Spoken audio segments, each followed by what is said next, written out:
네, 오늘은 시편 78편으로 말씀을 전합니다. 우리가 함께 읽은 이 긴 구절의 78편을 보면요. 아삽의 마스길이다라고 기록하면서 시작하는 것을 보게 됩니다. 이 마스길은 교훈이라는 뜻을 갖고 있고요. 그러니까 지혜를 주는 시다라는 그런 내용입니다.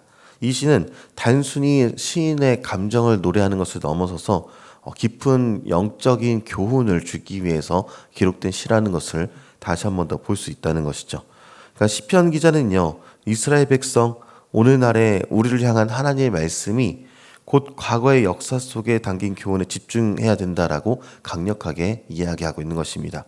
그리고 2절에서 한 걸음 더 나아가면서 내가 입을 열어서 비유로 말해서 예로부터 감추었던 것을 드러낸다, 이렇게 얘기를 하고 있는 것이죠. 그러니까 비유와 감추어진 것은요, 이스라엘의 지나온 역사 자체를 의미하고 있는 것입니다.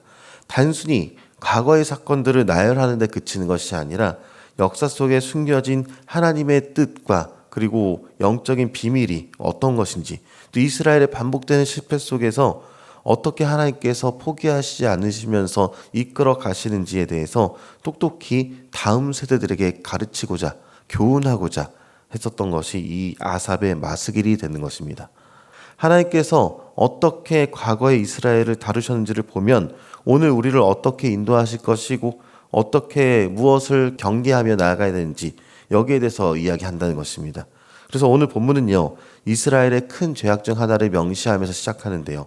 바로 하나님을 시험한 것이 큰 죄다, 이 이야기를 하면서 아주 강력하게 다루고 있습니다.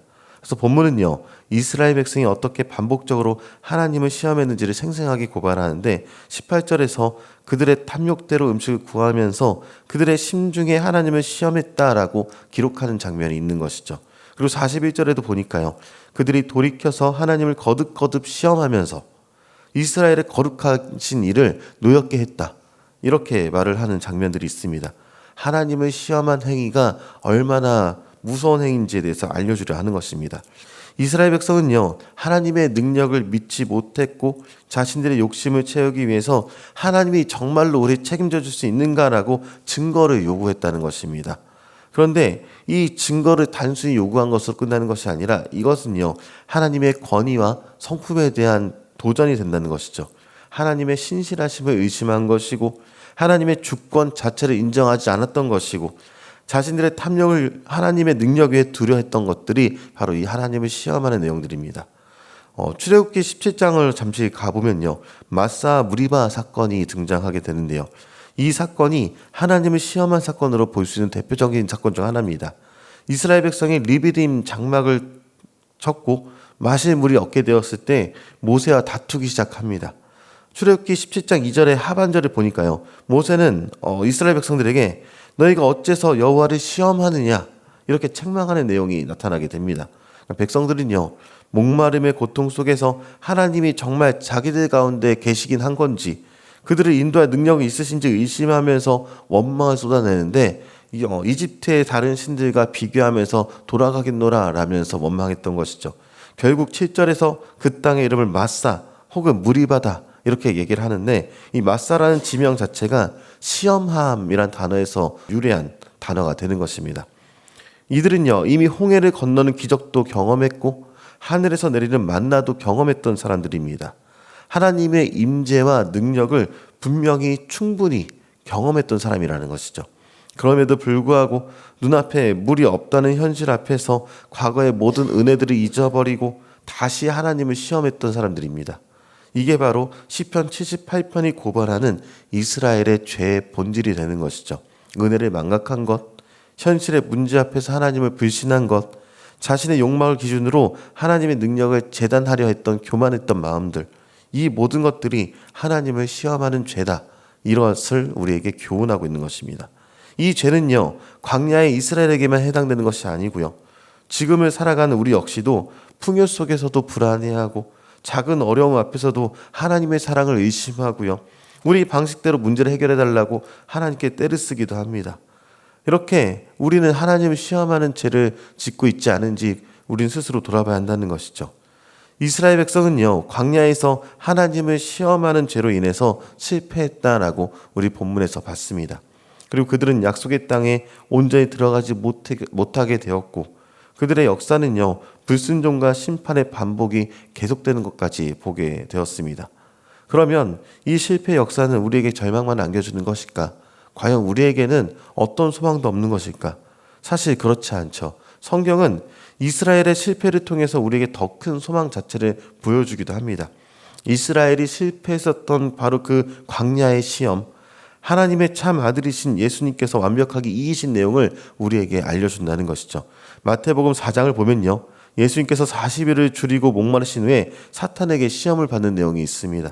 사탄은 돌을 떡으로 만들라라고 예수님의 신성을 시험하게 되었고요, 성전 꼭대기에서 뛰어내리라면서 하나님을 시험하도록 유혹을 했었습니다. 이 유혹의 핵심이 무엇인가를 살펴보면, 네가 정말 하나님의 아들이거든 하나님의 능력을 너 자신을 위해서 사용해 보라, 하나님께 너의 특별함을 증명해 내어라 라고, 이렇게 요구해 내라 라고 얘기하는 것이죠. 이게 바로 광야의 이스라엘이 저질렀던 하나님을 시험하는 죄와 정확하게 같은 본질을 갖고 있다는 것입니다.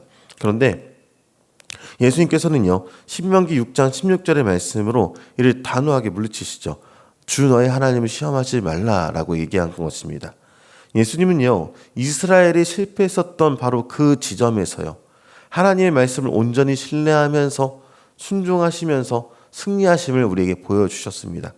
자신의 필요와 욕구를 채우기 위해서 하나님을 시험하지 않으셨고요, 십자가의 길까지 묵묵히 걸어가시면서 아버지의 뜻에 온전히 복종하신 것을 우리에게 알려주셨다는 것이죠. 네, 우리에게 주어진 소망은요, 나는 이스라엘 백성처럼 하나님을 시험하지 말아야지, 그런 결심에 있는 것이 아닙니다. 우리는 연약해서 수도 없이 넘어질 수도 있고요, 광야의 이스라엘처럼 하나님을 시험하는 죄를 반복할 수밖에 없는 존재가 인간인 것입니다. 그런데 우리의 진짜 소망은요, 내가 시험을 이겨낸다가 아니라 우리를 대신해서 시험을 이기신 예수님께 있다라는 것입니다. 우리의 실패를 용서하시고 우리를 대신해서 완전한 순종을 이루신 주님을 믿음으로 바라보게 될 때요, 우리는 비로소 하나님을 시험하는 죄에서 벗어날 수 있게 된다라는 것입니다. 시편 78편은요, 우리에게 과거를 기억하고 교훈을 얻어서 다음 세대에게 전하라 라고 명령합니다. 우리가 전해야 할 복음의 핵심은요, 우리는 실패했지만 하나님은 신실하셨다, 이것과 그 신실함의 최종적인 증거가 바로 예수님이다라는 이 사실을 우리가 아는 것입니다. 우리의 불신과 시험하는 죄에도 불구하고 아들을 보내기까지 우리를 사랑하신 그 은혜를 기억해서 우리가 이것을 전할 수 있어야 한다는 것이죠. 우리의 삶이 이 위대한 복음의 증인이 되어서 불신으로 하나님을 시험하는 자리가 아니라 어떤 상황 속에서도 감사와 찬양으로 하나님을 신뢰하는 그런 믿음의 자리로 나아가야 하는 것입니다. 이를 기억하시면서 오늘 하루 주님 앞에 온전히 우리를 의탁하는 저 여러분 되기를 주님으로 축원합니다.